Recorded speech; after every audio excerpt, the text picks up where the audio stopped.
Sa gitna ng magmamadaling lungsod ng Bonifacio Global City, isang kakaibang tanawin ang bumungad sa mga dumaraan sa Fifth Avenue. Kapansin-pansin ang higanting bilog na tila bintana papunta sa ibang panig ng mundo.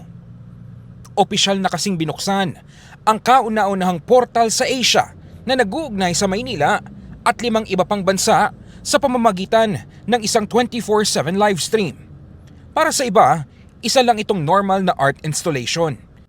Pero para kanitong inaanyayahang kumaway, ngumiti at magbigay ng mensahe sa mga taong libo-libong kilometro ang layo mula sa iyong pinaroroonan.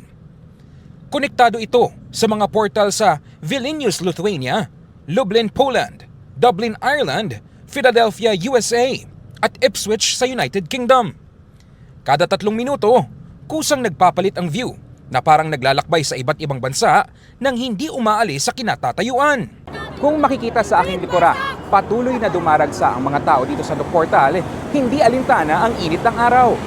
Sa mga naunang portal sa Europa at Amerika, marami ng kwento ng koneksyon ang nabuo, tulad ng pagkakaibigan, muling pagkikita at maging mga proposal ng kasal. Patunay ito na sa kabila ng pagkakaiba ng kultura, oras at lugar, koneksyon pa rin ang hinahanap ng tao. Pero hindi perpekto ang portal. Minsan offline, minsan tahimik. Ngunit para sa founder at creator nito na si Benedictas Gilis, bahagi yun ng kagandahan nito dahil tulad ng tao, ito rin ay hindi laging maayos pero patuloy na sumusubok.